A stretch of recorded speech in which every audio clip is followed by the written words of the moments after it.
The journey of business ownership and the journey of entrepreneurship is a really exciting one, challenging one. God, you learn a lot about yourself, but it's really lonely, hey? And the delicate balance between life goal and career goal is something that you're constantly juggling. Hey, welcome to the Tradies Success Podcast. On this podcast, you're going to hear real life stories from trade business owners to minimize the mistakes you're going to make, maximize profit, create more time freedom, and minimize emotional overwhelm. So hit subscribe and follow us now and enjoy the episode.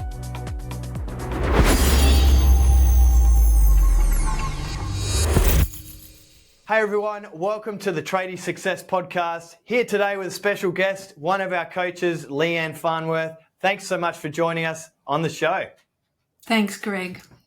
I'm so excited to talk to you today because the concepts that you talk about with our members from a high level, leadership level, strategic level around customer journey and really understanding your customers, I think must have been over 10 years to even start to think that there was a chain effect. You know, this led to this, then led to this, then led to this, and an opportunity for that relationship to break if we didn't fully understand it. You know, I never thought of it visually like that. And, seeing you work with our members and how you help people really articulate like that journey, but then understand their particular customer in a deep, meaningful way is really powerful. So, yeah, excited to be talking to you today about it. Great. Can't wait to speak. 100%. But before we do, I'd love to go back and just almost showcase your career because it's been such an awesome thing working with you and to be able to hear what you've come from and what you do and how you've developed your skill set as a coach and a consultant. So let's go back and let's just talk around, where you started and then how you come to learn what you know and to be able to teach it now. My career started as a designer. So I went to uni and studied design, and with a creative background, that was very much the world that excited me, yeah. And so I worked in that space for quite some time, travelled nationally, internationally, and really dived into the space of brand. I was lucky enough to work on the Athens Olympics, things like that, and working with some global brands in my travels. I then came back to Australia and thought, you know what, I reckon I can do this myself, and started a business. And like so many people within the academy, we start as a craftsperson or an expert in our field, and I use that term expert loosely, yeah. And so I started a business and started with me on the tools, yeah. And then I had this vision of what I was trying to do, and I guess my entire journey was about, I want to buy time for my life goal, which was to be a mum. And my poor husband, I'd never even met him at this point. I was a woman in my 20s on a mission, very driven. And so I built this business that was quite successful and grew to a decent size, winning awards and doing all sorts of stuff from an entrepreneurship perspective and a growth perspective. I grew very, very quickly. I then got really involved in leadership in my industry. So I chaired an industry organisation and got heavily involved that way. But, and I'm sure our conversation will reveal the journey of business ownership and the journey of entrepreneurship is a really exciting one, challenging one. God, you learn a lot about yourself, but it's really lonely, hey? And the delicate balance between life goal and career goal is something that you're constantly juggling and struggling with. Fast forward, I moved through the stage of having a business and having a team to then spending time focusing on motherhood. And then I focused more on consulting. And in that role, I've worked nationally with high growth opportunity businesses for one of the big four firms globally and at a government level within Australia. And so I was a consultant that was engaged to work with high growth opportunities. And specifically, I was helping them embed design practice or customer centric practice to help them to grow and become globally competitive. And so the lens that with which I see the world was used to really help these businesses transform the way that they saw their own business and to look at business beyond the lens of just a financial metric or a widget that we're trying to sell into a marketplace. I've always been involved in a teaching capacity as well, so teaching at uni and all sorts of stuff. I just love helping people. And so that mixed with my business background and my design background kind of saw me come into this space of sort of an advisory role and then landing with you guys in a coaching role where I'm working one-on-one with businesses and helping them to see often what is right there in front of them, but they just need to quieten the noise that's happening around them to take a chance and have a moment to see it and see the opportunity that's there. Oh, love it. Yeah, with trade business and any business, it's extremely reactive, and like you said, it's a juggling act between how you want to live your life and how you want to work in the business. And you're really passionate about your business and what you're trying to achieve, but you also want to have this nice balance to be able to be present with your family and your friends and, you know, everything else outside of work.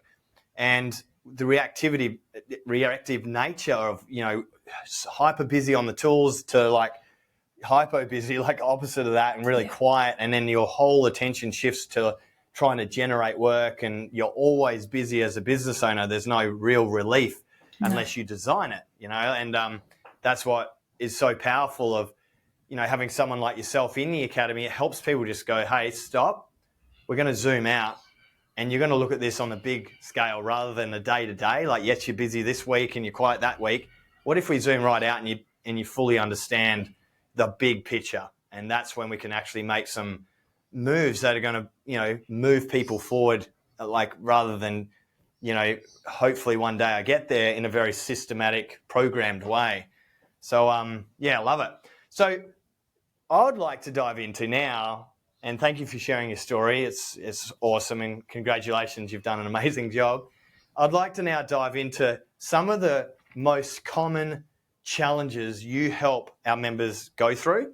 And maybe love to even break it down into, let's do most common challenges sole traders face, most common challenges people with tradies and maybe no administrative support or operations team, and then some of the challenges of the bigger businesses with ops managers. So a foundation, growth, expansion, and scale member. And if we could break it into that and see, like, what are those common challenges that maybe they don't see because it is so reactive, we can have a conversation around those, and I can shed some light on my own personal experience as we do it. Sounds good. Sounds good. Awesome. Let's dive into foundation level, which is you've started a business, you have no team yet, and you're doing absolutely every responsibility of the business yourself. Highly reactive. Love to hear what you see with our members that are at that level. Members at that level are trying to wear 10 different hats.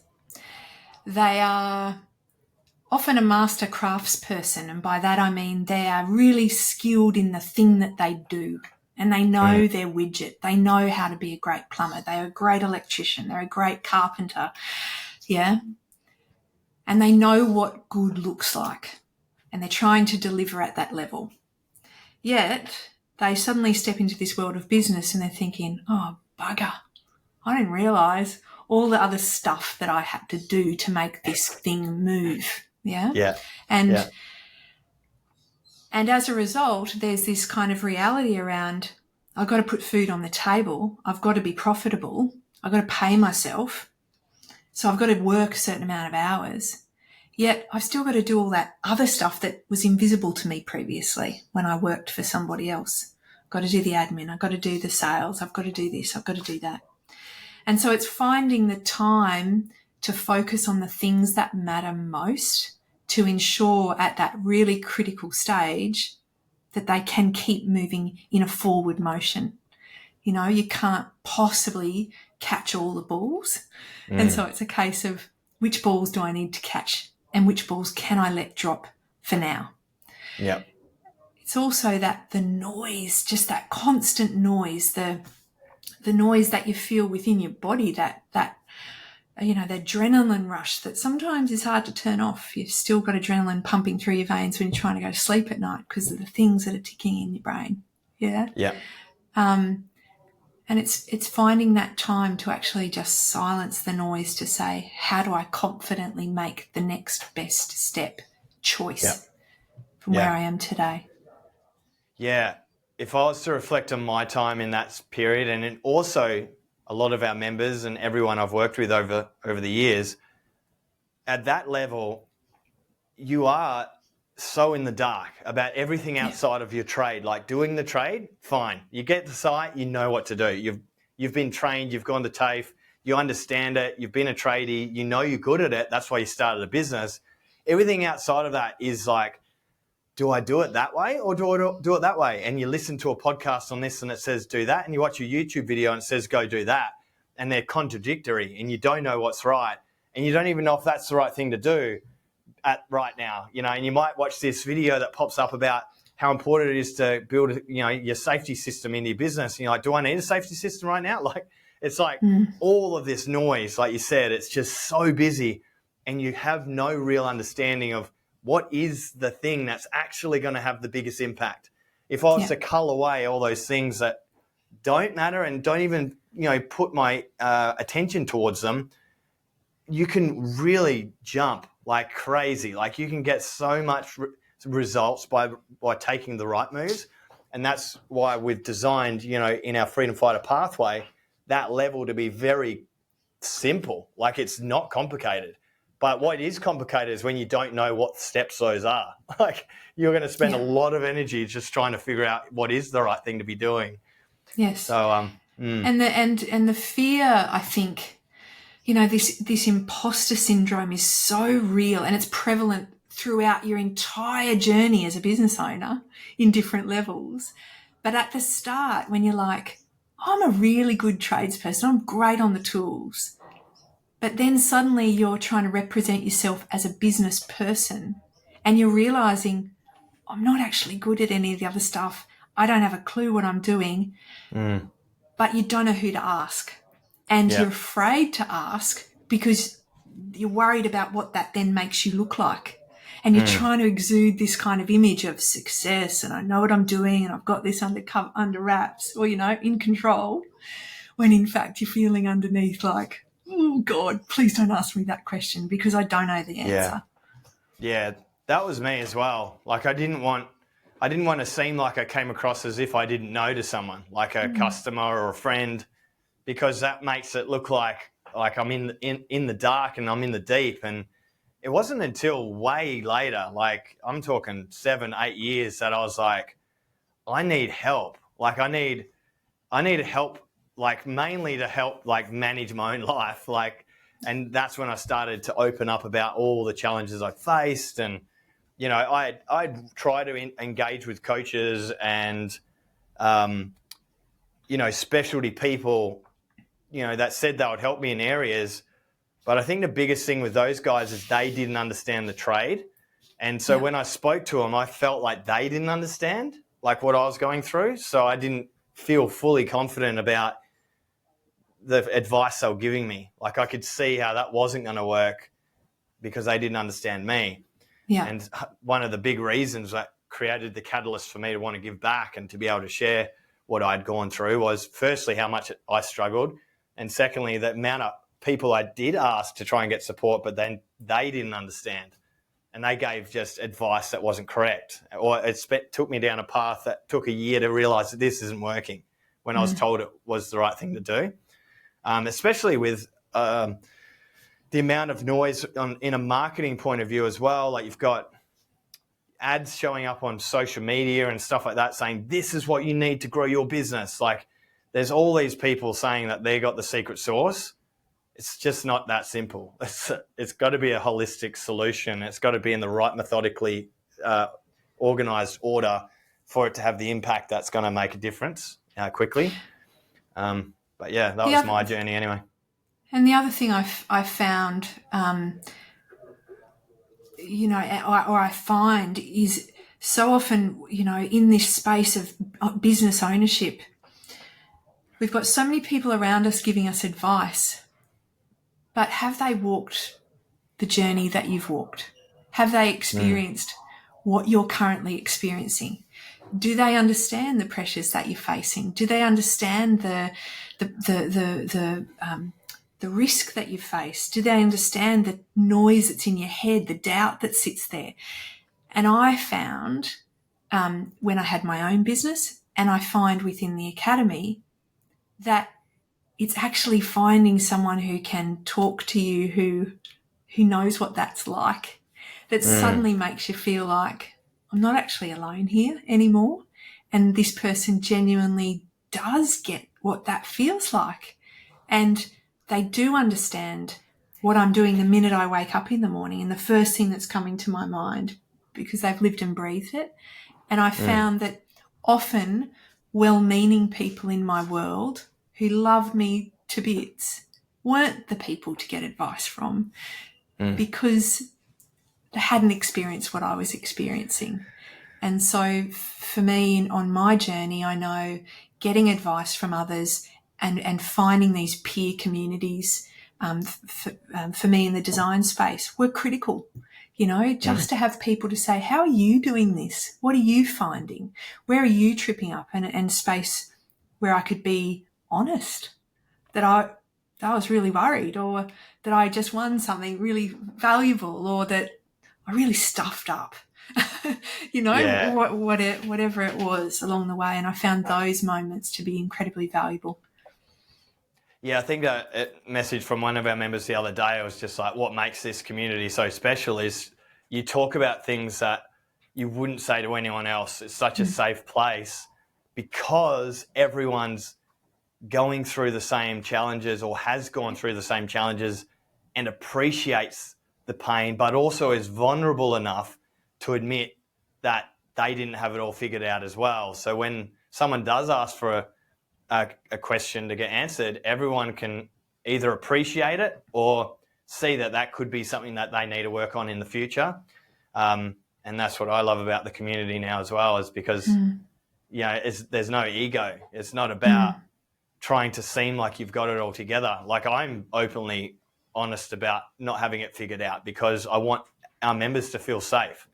It's not easy. It's not straightforward, and it's confusing, and it's stressful, and it's overwhelming. But if we can lean on each other, it's definitely less so. So, yeah, it's a big part breaking through that first level and thinking about, oh, now I have to hire someone and they've got to try and do what I'm so good at my level, which is step number 2, hire your first tradie. What do we find out about these people? Common mistakes. Fear of hiring, the fear of the cost of hiring, the fear of hiring someone who knows better, who knows maybe how to do the job better than you do. The fear of not of doing more than just dipping your toe in, potentially with an apprentice or with a junior, because that's a safer bet. You can sort of cut your teeth as a leader, in that space. So often this hiring piece is really important there. But importantly, the way that you look at hiring. And to me, the conversations that I'm having in this space is shifting the lens, shifting the view, shifting the understanding of how this move can be a game changer if done well, and all of the things to consider in that process, but also all the things to recognise within yourself about what you need to quieten to say, hey, listen, it's actually a good idea to hire a gun. It's actually a good idea to hire someone who can take this burden off you. So to me, that's a really common piece. And the other is the financial aspect. Often we realize as we start to grow, money starts coming into the business and you're thinking, oh, I'm killing it. But again, this knowledge piece, this gap in knowledge around how much money do I actually need to have in my account at all times for X, Y, and Z? What is it that I need to be thinking about? What systems and processes do I need to put in place to ensure that I keep on moving forward? Again, it's this, it's almost like you go through these stages of being in a balloon and you're pushing and pushing and you burst through that first balloon to get to the next balloon. And in stage 2, you're in balloon number 2 and you're in there going, oh, okay, well, things are going well. But then suddenly you're realizing, oh, I've got growth again here. I've got to get uncomfortable again here. And you burst that next balloon and move to the next stage. So it's this constant kind of,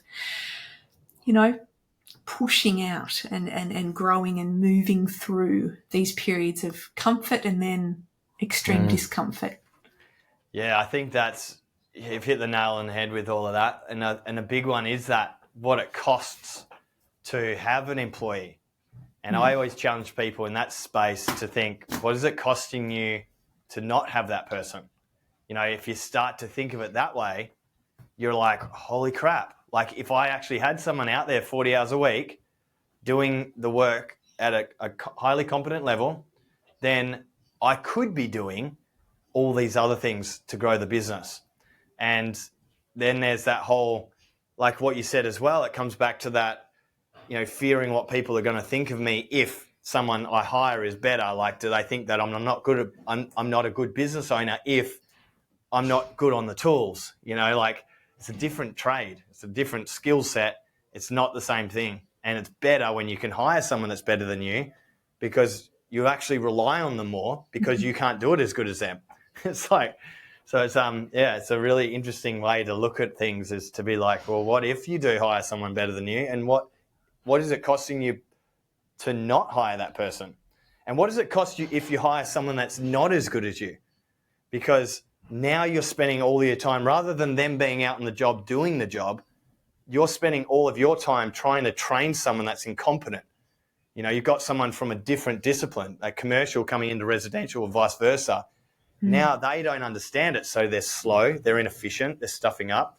The customer's not happy because they're not doing a great job. Now it's costing you a lot more because you've gone for the cheap option rather than finding that gun, that unicorn, someone that's actually going to level up your business because of it. And I think there's this other thing that you need to confront in that phase as to, so where do I belong? As a business owner, what's my place? Yeah. Where do I focus my time? And I'm thinking of a particular member of the Academy right now, fabulous guy who's just kicking so many goals. And I remember in one of the conversations we had, it was around, I just don't know what to do with my time now. Like, I've hired someone. What am I supposed to do? And I keep getting distracted. Yeah. And it was so it was all around, well, what are the things that you need to focus on right now to keep the momentum going and keep moving this business forward? Where can you pack a punch the most in the role that you play now that it's shifted? And what hat are you wearing? And what's the next goal that we're moving towards? Oh, 100%. It all comes back to the org chart, right? Like, it's always like, what things haven't been getting done because you've been too busy on the tools? What sort of things, what opportunities can you now work on because you've got the time? And that was another thing in my journey, is not knowing. Like, it's just not knowing what are the other things I could be working on and what things would be best to be worked on in this moment in my business. Yeah. And so, I think that's really interesting. And I actually had a similar conversation, but with one of our members who scaled their business all the way to have an ops manager and a full management team and a bunch of tradies. And he got to operational time freedom. He called me up. He's like, man, I've got this operational time freedom now. What do I do? Like, it's like, I feel like I've got nothing to do anymore. I was like, yeah, well, there's plenty you could be doing. Let's go back to the org chart and figure it out. So, definitely. It always comes back to what things haven't been getting done because of your busyness prior to that hire. Absolutely. Cool. All right. And then we scale up and we eventually put on our key hire of getting assistance in the admin, which usually is that point of when you hit the ceiling in growth phase. You hit that ceiling, you can't grow anymore, and you're just so overwhelmed with ops and admin tasks. And so you do put on the admin, and now you've got a non-billable staff member joining the team in a skill set they're probably better than you in. Again, it comes back to that whole thing. But you don't know what to give them. You know, like, what do I get them to do? Like, this is it's not like hiring a tradie where you're like, I know how to be a tradie. So training someone or helping someone be a tradie because I know how to do it, it's easy. But if I hire someone that's an admin, how do I train someone like that? So what's the member and expansion experiencing when you talk to those guys? Again, it depends on the hire, and it depends on how smart they are with their hire. You know, am I hiring someone who is going to supercharge this business because of the expertise they bring? Or am I going to slowly delegate certain chunks of tasks in the to-do list that we have and get them to lighten my load? So depending on who they hire, how they hire, will determine how they get the best and the most out of that individual. You know, I've seen members within the academy that break off the entire admin role and say, radio, I've got one person doing that. Or they divvy it up between two and say, okay, you're going to look more from a financial perspective. You're going to look at more scheduling and all of that sort of stuff. So it depends on where they're finding the overwhelm and how they want to divvy that up as to how that role works. Yeah, I think it just, like you said, it comes back to competency again. And I used to think, nah, as long as they're a good person, it'll be fine. Like, I used to think that. I don't know. I think that's what the common knowledge out in the ecosystem is like, no, just hire attitude and the rest will be fine.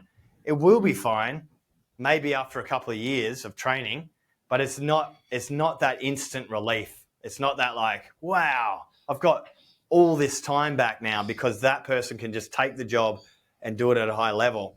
And so, you know, I think you're right. Like, some people go, I've only got 20 hours, so I'm just going to hire someone for 20 hours and has no capacity. They hand off 20 hours and then, you know, they've still got a bunch that, you know, they're already doing 80 hours a week. So they only really saved 20 and they're still doing 60. And there's all this stuff they weren't doing. So it goes back to 80 anyway. So it's not really an offloading effect happening. So, yeah, I think that's another thing that we really help people make the right decision in who they hire in that space. So it is that instant relief, and also with extra capacity so that there's extra load sharing across into the role as well. Certainly, yeah. And I guess it's just at every stage of growth being so intentional, you know, hire slowly, fire quickly. Yeah. Hire slowly, hire with intent, hire with your eyes wide open, looking at the human being from two perspectives, cultural fit and skills fit, and making sure, you know, and Greg, you've talked about this so many times, the way that we explore who this person is and what capacity and capability they've got is the way that we ask questions. And it's the start of this. How do I ask a really good question to find out and learn about this person? Yeah. That's really good training ground for then how you engage with your customers later to learn about them. You know, it's like, how do I actually find out about you, asking you open-ended questions and asking you questions that let me see how you will respond, what capabilities you've got. Yeah. Nice. Yep. And that will unlock, when done right, it unlocks the next couple of, you know, hires to be able to continue to grow your billable hours and revenue to the point where you hit another ceiling, which is getting on an ops manager who will take over the day-to-day operations, manages your Monday to Friday. That whole operational arm of your business is now automated under a team of hopefully highly qualified people that can just take it off you, and you can focus on growing your business, you know, and optimizing your business through systems and automation and all the things that you can do at that stage. With those people that hire that person and create that time, and they've got an ops manager, what are they sort of dealing with at the scale level? Oh, there's so many things. Yeah. I think along the journey, there's so many things that we're constantly being challenged by. And if we just start with the leader themselves, we are going through as owners of businesses, and all of our members are going on this growth journey they never thought would occur. And this opening up of who they are and what they're capable of and where they're challenged and where they're struggling and what they need to improve on. And I see in the scale space suddenly looking at a business and going, holy smokes, look what I've built. Where do I belong? What is it that I need to do now? But importantly, how do I be the leader I need to be of a business this size and this with this capability that will bring out the best in my team? And as a leader, often when we start, we're not really thinking of ourselves as a leader. We're just really good at doing something and we decide to build a business. But then when we get to this stage where suddenly we've got 10 people, 20 people, 30 people, 40 people under us, and we're saying, gosh, now I really don't know a lot of stuff. Like, Yeah. I don't know so much that those guys know, but I feel that I need to know it in order to lead successfully. We realize that there's this shift in leadership that is required. And often it's about, how do I empower my team to be the best they can be and to create a common goal that we're all striving towards that allows them to have absolute focus on where they're headed, but also the critical role they can play to drive the business forward. And so it's no longer just the business owner kind of dragging people kicking and screaming to achieve the goal they've got for themselves personally. It's, well, hang on a second. I've got a team now, and this team are a part of this vision. How are we all driving forward? How are we all, driving hard for the hoop to achieve success? Yeah. And so I find in this space, it's a massive challenge for the leader to let go and allow the best of those people to step up and say, let me show you how to do this within the constraints of what the business is setting out to achieve. Yeah. Yeah. So there's a lot of leadership growth at this point. And a lot of more high level, you talked about, I talk about it as stepping up into a helicopter and just looking down on things and taking a really good look at the lay of the land of your business and saying, I've got to be a good strategist here. I need to think about what is the best move from a big picture perspective and how do I empower my team to execute on that? Yeah? Yeah. It's like looking down on a chessboard where you can see all the pieces versus being one of the pieces on the ground, and you actually don't know where everyone is at any one time. Like it's out of control. And I see that as like when you're the ops manager and you might have 5 or 6 tradies out in the field or more, some people just really push themselves to limits in this space.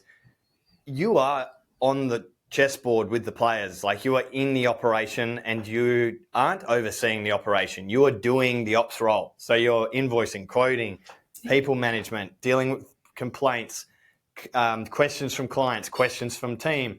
Like that, this all is very reactive. It's very intense. And there's no way you have the space for you to show up as a good leader in that moment. And you just can't lead from the ground. Like it's hard because you just don't have the time. That creativity and that good leadership and that connection comes from when you've got space. And when you hire the ops manager and it frees you up, and you sort of have that space as well temporarily every hire you make, because you do hand over a big chunk of your work and you've got this feeling of freedom for a moment. And you're like, oh, wow, I've got so much time. I can show up. I can spend time with my staff member and really help them understand what's going on. And then they realize that all of a sudden the workload picks up again and you're on the, in the battlefield again. And that key hire of the ops manager is where you actually do elevate out of the operation and you're overseeing the chessboard for the first time for an extended period of time as well. So, yeah, it is a very exciting space to be in. But again, it will fill up the capacity. your capacity will get filled with things, and then it's careful management of your time and continuing to free yourself up to be a good leader. So it's an interesting space. And like you said, it can go in any direction from that And I point. often find, I just hopped off a masterclass this morning, and within the masterclass, there's a number of people at this size, and it's often at this size. And I'm not saying it shouldn't exist prior. Let me have a massive disclaimer there, but it's often at this size that business leaders suddenly take a moment to take a breath and say, so how does the customer fit into all this? Yeah. And then they realise, I'm realising things are dropping off here and dropping off there, or we're not being as effective. And suddenly from that helicopter view, we can start to look at the strategy of the business and say, how is this business actually meeting and exceeding the needs of our customers? And how do I now, as a leader, drive my business forward to a new height and a new level where we really focused on that? And how do I filter that through into this team of absolute guns to deliver on that?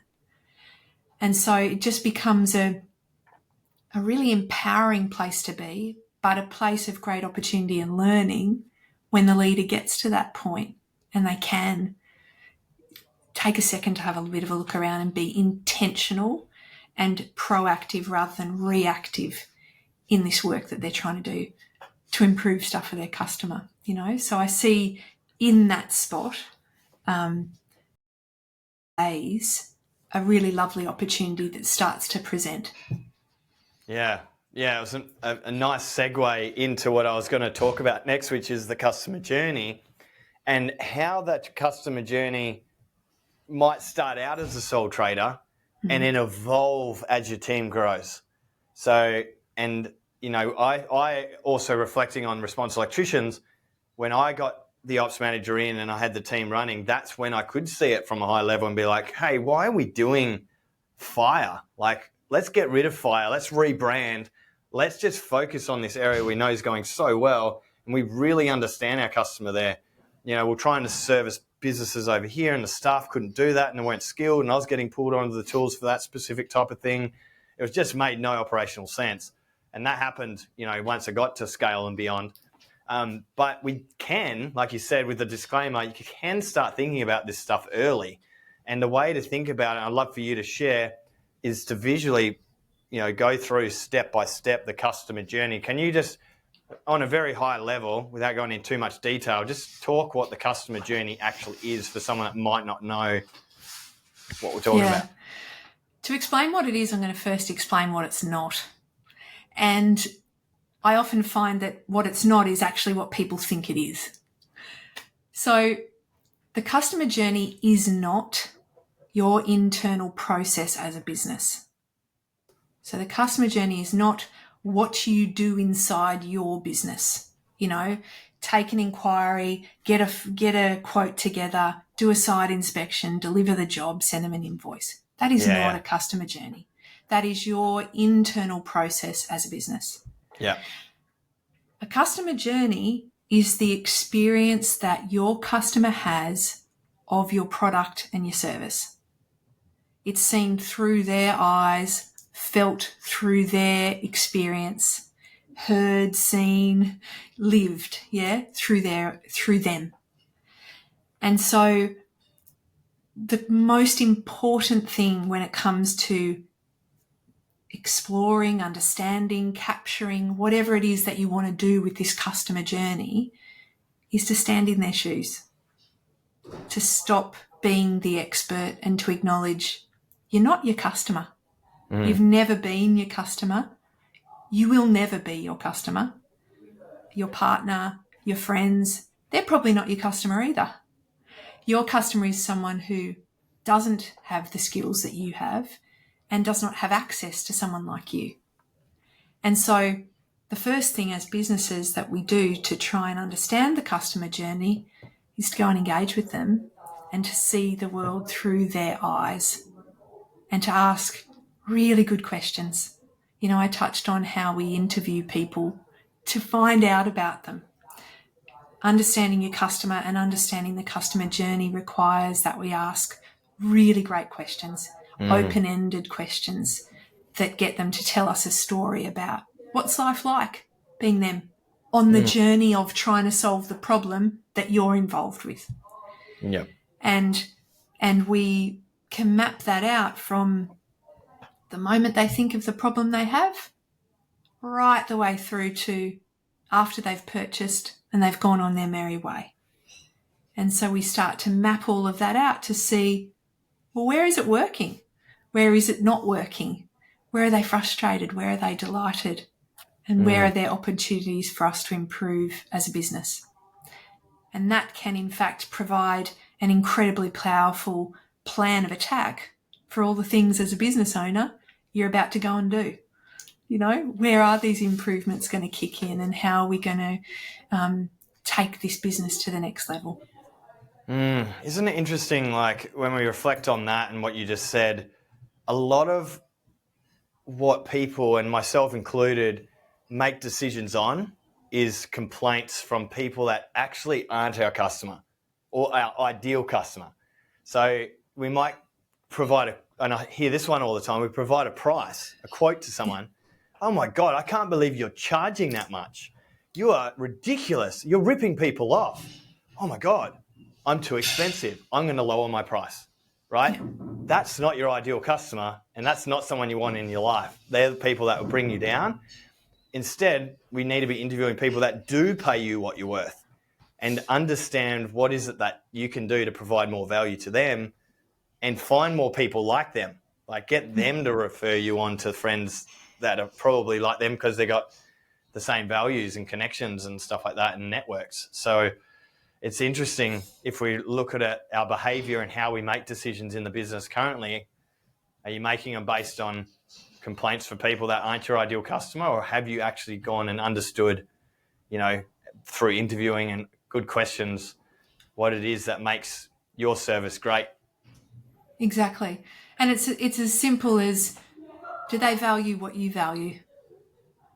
Are you aligned from what matters, from the perspective of what matters? So, an example might be, this customer really values sustainable practice. Okay, do you? Is that the thing you sell above all in the way that you do things? Does your customer value really quick, prompt service? Well, is that the thing you're really focused on? So where are you finding a meeting place? What is it that you value, that they value, that brings you together to find value in what's being paid and delivered on? Yeah. And often we have customers that say, oh, my customer wants quality. And we say, we deliver quality. And you're thinking, what does that actually mean? Yeah. What is it? What does that actually mean? Because these words that kind of sit above, that don't really tell us anything but kind of describe something, don't help us to find the kind of customer we're after. Specifically, what do they want and need? What problem are you solving for them that you do really well, that they value? Yeah, and that's how they become willing to pay. Like you've said, pay for the service. Amazing. Hey, Leanne, it's up time, and I've really enjoyed our conversation. I'm sure everyone that's listened through is like, holy shit, there's a lot there that I think about. Guys, if you do want to spend some time with Leanne, we've got the masterclasses running every month on the customer journey one at the moment. And also in Freedom Fighters, you can jump on one-on-ones with Leanne whenever you need to. So make sure you sign up to Freedom Fighters. Guys, if you are a member, jump on a call, jump into that masterclass. Can't wait for you to get that support and to understand your customer journey and your journey in your business as you grow to more freedom. So thanks for joining us, Leanne. Thanks, Greg. See you guys. See ya. Hey guys, it's Greg here. Thanks for listening to the podcast. For me, growing my trade business was extremely hard. It cost me millions of dollars, so much time trying to figure out what was the right way to do business, and emotionally feeling like I'm letting myself, my partner, and my family down by not knowing how to run my business properly. But I kept working hard and overcame those challenges and created systems and solutions that minimized those mistakes for myself and my team as we grew. Now, Response Electricians, go and Google it. We've got over 1,700 reviews on Google. We've won awards like Electrician of the Year and Service Business of the Year, both state and nationally. I sat on the National Board of Directors for Master Electricians Australia for 2 years, created a real solid awareness of the industry and the construction industry and the challenges you face. And the business runs autonomously over in Perth while I live my life working on the academy in Byron Bay. And I help people like you create freedom from your business as well. Now, having coached and trained thousands of trade business owners, we've developed the Freedom Fighters program. It's a guided pathway in a hybrid training and coaching system that provides you with the right information and steps to take to create freedom, not in years, but now. You can actually create more freedom from your business sooner than you think. So click the link and have a free strategy session with one of our academy experts to fully understand how you can create more time freedom from your trade business, generating more profit, better culture, and more growth in less time.